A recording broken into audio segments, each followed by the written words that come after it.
একটি গোষ্ঠী মানুষকে ভোট নিয়ে ভয় দেখাচ্ছে, দিনাজপুরে তারেক রহমান আইনগত ব্যবস্থা নেওয়ার হুঁশিয়ারি। শাসক নয়, রাষ্ট্রের পাহারাদার হবে জামায়াত, সিলেটের ডাক্তার শফিক 5 বছরে দেশের চেহারা পাল্টে দেওয়ার প্রত্যয়।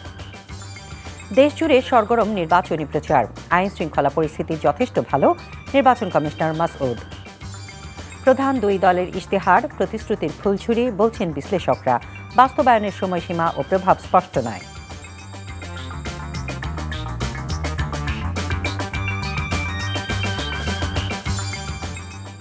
আসসালামু আলাইকুম, ফারহানা জামান টিউলিপ স্বাগত জানাচ্ছি এনটিভির সন্ধ্যার খবরে। ক্রাউন সিমেন্ট শিরোনাম দেখছিলেন, এবার নিয়ে যাচ্ছি পুরো খবরে।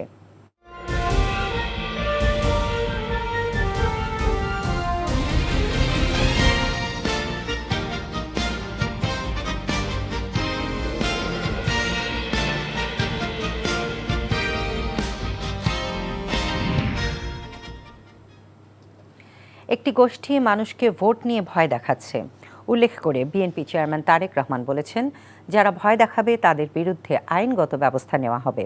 তিনি বলেন, আগামীর বাংলাদেশে ধর্মের ভিত্তিতে নয়, যোগ্যতার মাধ্যমে প্রত্যেক নাগরিককে মূল্যায়ন করা হবে। ঠাকুরগাঁও, নীলফামারী ও দিনাজপুরের পৃথক জনসভায় তিনি এসব কথা বলেন। আকাশ আলমগীরের ক্যামেরায় হাসান মাহমুদের রিপোর্ট।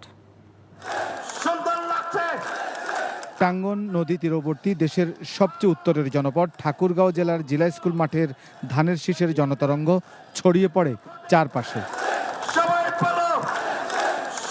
বিএনপি চেয়ারম্যান তারেক রহমানের উপস্থিতিতে উচ্ছ্বাসে আছড়ে পড়ে জনসমুদ্রের ঢেউ। এক সময়ের রুটির ছুরি খ্যাত এ অঞ্চলে শস্য সংরক্ষণে হিমাগার নির্মাণ, মেডিকেল কলেজ স্থাপন, বিমানবন্দর চালু সহ বেশ কিছু প্রতিশ্রুতি দেন তারেক রহমান। ঠাকুরগাঁও সহ পঞ্চগড় সহ দিনাজপুর এলাকায় আমরা বিভিন্ন জায়গায় যেখানে যেখানে প্রয়োজন আমরা কৃষকদের উপযোগী করে হিমাগার তৈরি করতে চাই। এই এলাকার মানুষ যাতে আরো ভালো চিকিৎসা পায়, সেই জন্য মেডিকেল কলেজের যে দাবিটি আছে ইনশাআল্লাহ সেটিও আমরা বাস্তবায়ন করব। একইভাবে যারা আইটিতে কাজ করে তাদের জন্য আইটি পার্ক বা আইটি হাব আমরা গড়ে তুলতে চাই, যাতে এলাকার ছেলেরা এলাকা থেকেই তারা তাদের কর্মসংস্থানের ব্যবস্থা করতে পারে। ঠাকুরগাঁয়ের জনসভা শেষে হেলিকপ্টারে নীলফামারী পৌঁছে শহরের পৌর বড় মার্কেটের জনসভার উত্তাল তরঙ্গে যোগ দেন বিএনপি চেয়ারম্যান। ঐতিহাসিক নীল চাষের ভূমি নীলফামারীর মানুষের উদ্দেশ্যে তারেক রহমান বলেন, একটি মহল ভোটারদের ভয় দেখাচ্ছে, যা থেকে সতর্ক থাকতে হবে। দেশ স্বাধীনের আগে থেকে বিভিন্ন সময় তারা বিভিন্ন রূপ ধারণ করেছে। এই রূপ ধারণকারী বহু রূপ ধারণকারী তারা আজকে বিভিন্ন জায়গায় বিভিন্ন ষড়যন্ত্রে লিপ্ত হয়েছে, কারণ তারা বুঝে গিয়েছে সারা বাংলাদেশের মানুষ ধানের শীষের পক্ষে রায় দেওয়ার সিদ্ধান্ত নিয়েছে। সেই জন্যই তারা ভিন্ন ধর্মের মানুষ যারা আছেন তাদেরকে গিয়ে বিভিন্নভাবে হুমকি ধমকি দিচ্ছে।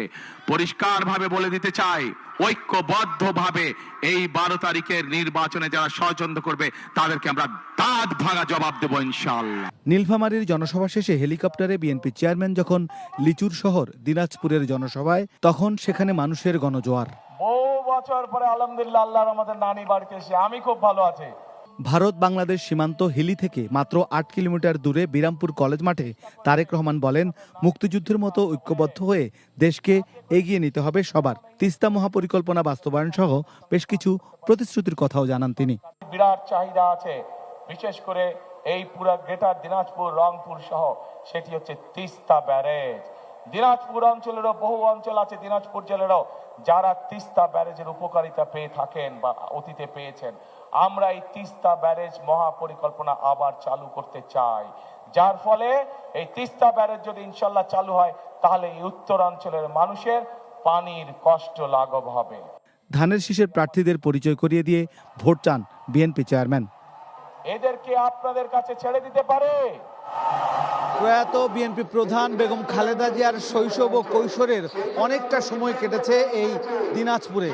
দিনাজপুরের বিরামপুরে তার সন্তান তারেক রহমান এসে বললেন, খালেদা জিয়া যেভাবে দেশ গড়েছে, আগামীতে ধানের শীষ বিজয়ী হলে তিনিও দেশকে গড়ে তুলতে চান, আর তাতে দেশের সাথে ভাগ্য উন্নয়ন হবে এই দিনাজপুরবাসীরও। Hasan Mahmud, NTV news, Dinajpur. শাসক নয়, আগামীতে রাষ্ট্রের চৌকিদার হিসেবে দেশের পাহারা দিতে চায় জামায়াত। সিলেটে সবশেষ নির্বাচনী জনসভায় এমন মন্তব্য করে জামায়াতে ইসলামের আমির বলেন, জনগণের ভোটে জামায়াত ক্ষমতায় গেলে 5 বছরে দেশের চেহারা পাল্টে যাবে। এর আগে মৌলভীবাজার ও হবিগঞ্জে আরও 2টি নির্বাচনী সমাবেশে বক্তৃতা করেন জামায়াতের আমির। ওবায়দুল্লাহ মামুনের রিপোর্ট, ছবি তুলেছেন সাব্বির হোসেন মার্শাল। বাংলার লন্ডন খ্যাত হজরত শাহজালাল শাহপরানের পুণ্যভূমি সিলেট বিভাগে সবশেষ সমাবেশে যোগ দিতে শনিবার সকালে হবিগঞ্জ নিউফিল্ড মাঠে আসেন জামায়াত ইসলামীর আমির। জামায়াত নেতৃত্বাধীন 11 দলীয় জোটের নির্বাচনী সমাবেশে যোগ দেন 8টি উপজেলার 4টি সংসদীয় এলাকার হাজারো কর্মী ও ভোটার। হবিগঞ্জের মানুষের অর্থনৈতিক অবস্থার উন্নয়ন ও চা শ্রমিকদের ন্যায্য মজুরি ও সুযোগ সুবিধা বাড়ানোর প্রতিশ্রুতি দেন জামায়াত আমির। আমরা গ্রামকেও শিল্প বানাবো ইনশাআল্লাহ। বলবেন যে আপনারা কি কলকারখানা চালু করে দিবেন? হ্যাঁ দিব, কিন্তু সেই কলকারখানা হবে কৃষি ভিত্তিক কলকারখানা ইনশাআল্লাহ। আপনারা কি চান এই হবিগঞ্জ আর সন্ত্রাস কবলিত থাকুক? যদি না চান তাইলে 12 তারিখ আপনারা সিদ্ধান্ত জানাবেন ইনশাআল্লাহ। এ সময় জামায়াত আমির দাবি করেন, তার দলের নির্বাচিত প্রতিনিধিরা শাসক নয়, জনগণের সেবক হতে চায়। অত্যন্ত স্বল্প মূল্যে যেটা এমপি মন্ত্রীদেরকে দেওয়া হয় সেই প্লট আমরা নেব না। আমরা বলেছি বিনা ট্যাক্সের গাড়ি আমরা কিনবো না। এই বাংলাদেশের চাঁদার জ্বালায় সমস্ত মানুষ অতিষ্ঠ। ওই বাংলাদেশও দেখতে চাই না নিরীহ মানুষের বিরুদ্ধে মিথ্যা মামলা দিয়ে তাদেরকে আদালতে হাজির করে হেনস্থা করা হয়। সিলেট বিভাগে নির্বাচনী জনসভার মধ্য দিয়ে শেষ সমাবেশ করতে যাচ্ছে বাংলাদেশ জামায়াত ইসলামের আমির ডাক্তার শফিকুর রহমান। এই সমাবেশের মধ্য দিয়ে তিনি আগামীতে ইনসাফ, ন্যায়পরায়ণ ও দুর্নীতিমুক্ত বাংলাদেশ গড়ার আহ্বান জানিয়ে ভোটারদেরকে 11 দলীয় দলের প্রতীক ও হা ভোটের পক্ষে রায় দেওয়ার আহ্বান জানিয়েছেন। এরপর দুপুরে মৌলভীবাজারে কুলাউড়ায় জেলা জামায়াত আয়োজিত নির্বাচনী সমাবেশে যোগ দেন ডাক্তার শফিকুর রহমান। বলেন, যারা চাঁদাবাজি, দখল ও দুর্নীতিতে নাক ডুবিয়েছে তাদের মুখে দুর্নীতি বন্ধের কথা মানায় না। আমাদের এখানে বিপুল সংখ্যক চা শ্রমিক ভাই বোনেরা আছেন, তাদের জন্য সুস্বাস্থ্য আর একটা তাদের জন্য সুশিক্ষা। আমরা চাই না শুধু রাজার ছেলে রাজা হবে, রানীর মেয়ে রানী হবে। আমরা চাই আমার একজন শ্রমিক ভাই কিংবা বোনের মেধাবী সন্তান যদি থাকে, রাষ্ট্র তার মেধা বিকাশের দায়িত্ব নেবে। সবশেষ বিভাগীয় নির্বাচনী সমাবেশে যোগ দিতে শনিবার বিকেলে সিলেটের সরকারি আলিয়া মাদ্রাসা মাঠে বক্তব্য রাখেন জামায়াত ইসলামের আমির ডাক্তার শফিকুর রহমান। বলেন, আগামীতে দেশের শাসক নন, পাহারাদারের ভূমিকা পালন করতে চায় জামায়াত ইসলামী। আমরা কথা রেখেছি, দল হিসাবে কারো উপর থেকে আমরা কোনো প্রতিশোধ নেইনি। আমাদের কাছে জোর করে চাঁদা আদায় করা হয়েছে, ঘুষ নেওয়া হয়েছে, মামলা বাণিজ্য করা হয়েছে, দুর্নীতি করা হয়েছে আমাদেরকে সংক্ষিপ্ত করে। এখন আমরাই যেন সেই সমস্ত উপকরণে জড়ায় না পড়ি। কিন্তু না, সবাই আমাদের কথা রাখেন নাই। কে রেখেছে কে রাখে না এটা তাদের ব্যাপার। সেন্সিবল নাগরিক হিসাবে এটা আমাদের দায়িত্ব ছিল, তাই আমরা অনুরোধ জানিয়েছি। Obaidullah Mamun, NTV news, Sylhet. রাখতে পারেননি। নির্বাচনের বাকি আর মাত্র 4 দিন। প্রচারণার সময় পাওয়া যাবে মাত্র 2 দিন। ফলে শেষ মুহূর্তের গণসংযোগে ব্যস্ত সময় পার করছেন প্রার্থীরা। কক্সবাজার 1 আসনে বিরামহীন গণসংযোগ করছেন 1 আসনের বিএনপির প্রার্থী সালাউদ্দিন আহমেদ। গণতন্ত্রকে শক্তিশালী করতে ধানের শীষে ভোট চান তিনি। যশোর শহরের দরাটানা ভৈরব চত্বরে 11 দলীয় জোটের নির্বাচনী পথসভায় যোগ দেন এনসিপির দক্ষিণাঞ্চলের মুখ্য সংগঠক হাসনাত আবদুল্লাহ। চট্টগ্রাম 5 আসনে 11 দলীয় জোটের প্রার্থী নাসিরউদ্দিন মনিরের সমর্থনে আয়োজিত সমাবেশে যোগ দেন খেলাফত মজলিসের আমির আল্লামা মামুনুল হক। এলডিপির চেয়ারম্যান কর্নেল অলি আহমেদ সমাবেশে উপস্থিত ছিলেন। সাতক্ষীরা 4 আসনে বাংলাদেশ জামায়াতের প্রার্থী গাজী নজরুল ইসলামের বিশাল নির্বাচনী জনসভায় অংশ নেন ডাকসু ভিপি সাদিক কায়েম। ঢাকা 2 আসনে বিএনপির প্রার্থী আমানুল্লাহ আমান 8 ঘাট বেঁধে নেমে পড়েছেন প্রচারণায়। থেমে নেই জামায়াতের প্রার্থী কর্নেল অবসরপ্রাপ্ত আব্দুল হক। কুষ্টিয়া 4 আসনে বিএনপি প্রার্থী সৈয়দ মেহেদী আহমেদ রুমি ভোর থেকে গভীর রাত পর্যন্ত গণসংযোগ পথসভার মধ্য দিয়ে নির্বাচনী প্রচারণা চালিয়ে যাচ্ছেন।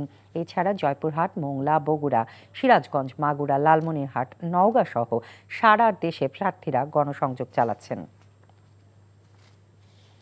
রাজধানীর ভাসানটেক এলাকায় মেডিকেল ক্যাম্প ও ঔষধ বিতরণ অনুষ্ঠানের উদ্বোধন করেছেন ডাক্তার জোবায়দা রহমান। শহীদ রাষ্ট্রপতি জিয়াউর রহমানের জন্মবার্ষিকী উপলক্ষে ভাসানটেক এলাকার বিআরবি মাঠে স্থাপিত মেডিকেল ক্যাম্পে এই কর্মসূচির উদ্বোধন করেন তিনি। এছাড়া ভাসানটেক বস্তিতে আগুনে পুড়ে যাওয়া 6 পরিবারের শিশুসহ 19 জনকে আর্থিক সহায়তা ও খাদ্য সামগ্রী তুলে দেন বিএনপি চেয়ারম্যানের স্ত্রী। এরপর জিয়াউর রহমান ফাউন্ডেশনের আয়োজনে মহাখালী টিএনটি মহিলা কলেজে শিশু কিশোরদের মাঝে বই বিতরণ করেন ডাক্তার জুবায়দা রহমান। এদিকে দুপুরে ঢাকা 17 আসনে বিএনপির চেয়ারম্যান তারেক রহমানের পক্ষে নির্বাচনী গণসংযোগে অংশ নিয়েছেন তাঁর মেয়ে ব্যারিস্টার জাইমা রহমান। গুলশানের পুলিশ প্লাজা এলাকা থেকে এই গণসংযোগ শুরু করেন তিনি। গুলশানের বিভিন্ন সড়ক ঘুরে সাধারণ মানুষের কাছে ধানের শীষের পক্ষে ভোট চান তিনি।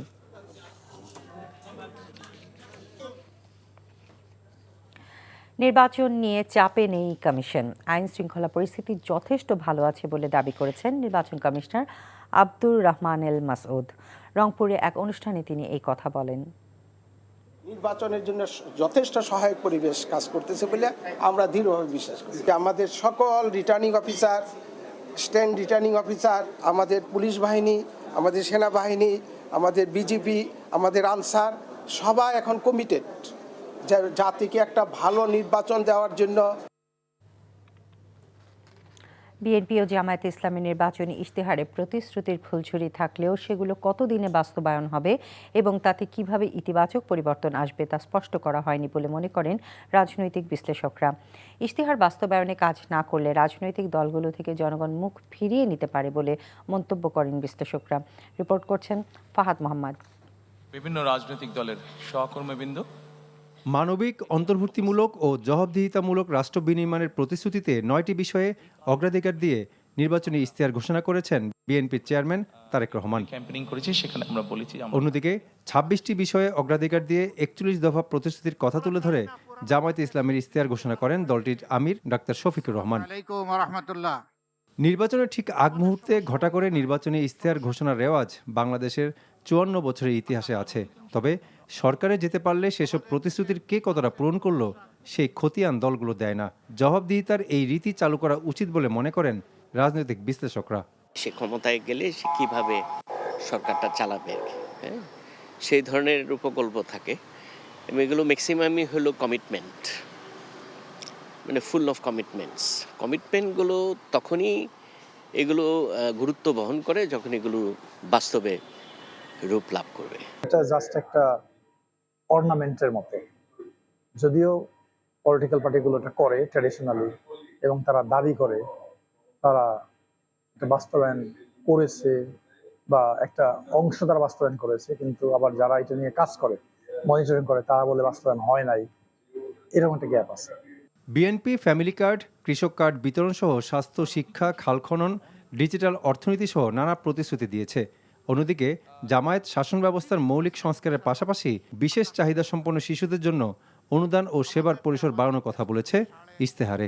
এত কিছুর মধ্যে আগামীতে ক্ষমতায় যারা আসবে, দুর্নীতি প্রতিরোধে তারা কি ভূমিকা রাখবে সেটি মুখ্য হয়ে উঠে আসবে বলে মনে করেন তারা। দেশের অর্থনীতিকে আগায় নিতে হলে দুর্নীতিকে রোধ করতে না পারলে অর্থনীতি তো অগ্রসর হবে না। বিএনপি তার ইশতেহারে দুর্নীতির বিষয়টাকে অগ্রাধিকার দিয়েছে, জামাতও দিয়েছে। হ্যাঁ, এখন প্রশ্ন হচ্ছে যে দুর্নীতিটাকে কিভাবে ঠেকাবে। এটা নিয়ে ব্যাপক ভিত্তিক প্রচারণা করা, যাতে করে তৃণমূল পর্যায় পর্যন্ত, অর্থাৎ বাংলাদেশের সকল ভোটার জানতে পারে কোন দলের ইশতেহারে কি লেখা আছে। এটা খুব ইম্পর্টেন্ট এবং ওই জিনিসটা দেখেই যাতে করে ভোটাররা সিদ্ধান্ত নেয় তারা কাকে ভোট দেবে। এরকম একটা কালচার, প্র্যাকটিস থাকা উচিত। নির্বাচনী ইশতেহারকে রীতি বা প্রথা না বানিয়ে কথা ও কাজে তা প্রমাণ করার পরামর্শ এই রাজনৈতিক বিশ্লেষক ও নির্বাচন বিশেষজ্ঞের। Fahad Mohammad, NTV news, Dhaka.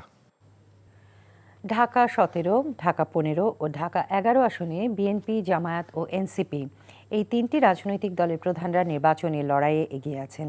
এছাড়া ঢাকা 13 আসনেও 2 দলের প্রধানের মধ্যে হাড্ডাহাড্ডি লড়াইয়ের আভাস মিলেছে।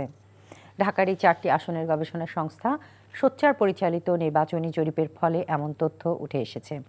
শনিবার রাজধানীর কারওয়ান বাজারে বিডিবিএল ভবনে সংবাদ সম্মেলনে সংস্থাটির সভাপতি শিব্বির আহমদ এই ফল বিশ্লেষণ করেন। জরিপে দেখা যায় ৪২% মানুষ মনে করে বিএনপি চেয়ারম্যান তারেক রহমান পরবর্তী প্রধানমন্ত্রী হতে যাচ্ছেন, আর ৩৪% মতে জামায়াতের আমির ডাক্তার শফিকুর রহমান প্রধানমন্ত্রী হবেন। এই আসনগুলোতে এর আগে কখনো ভোট দেয়নি এমন ৩৯% ভোটার জামায়াত জোট আর ৩২% বিএনপি জোটকে ভোট দেওয়ার কথা বলেছেন। চলতি বছরের ৩০ জানুয়ারি থেকে ৩ ফেব্রুয়ারি পর্যন্ত ২,০০০-এর অধিক ভোটারের কাছ থেকে তথ্য সংগ্রহ করে এই জরিপ চালানো হয়। এর মধ্যে ৫৩% পুরুষ ও ৪৬% নারী ভোটার জরিপে অংশ নেন।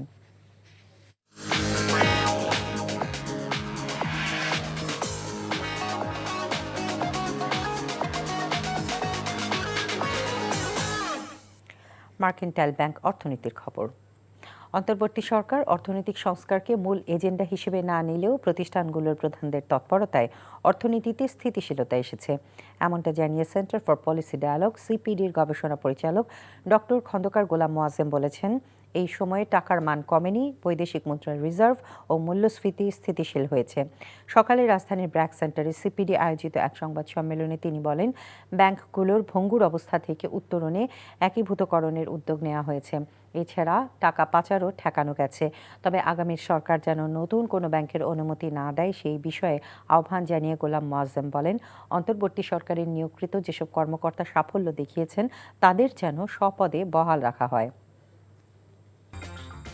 এই ছিল সন্ধ্যার খবরে। এই খবরের ভিডিও সহ আপডেট জানতে ভিজিট করুন এনটিভি অনলাইন www.ntvbd.com। এছাড়াও এনটিভির জনপ্রিয় সব অনুষ্ঠান ও খবরের আপডেট জানতে ভিজিট করুন আমাদের ইউটিউব ও ভেরিফাইড ফেসবুক পেজে। রাত 10:30টায় রাতের খবর দেখার আমন্ত্রণ রইল। ধন্যবাদ সবাইকে।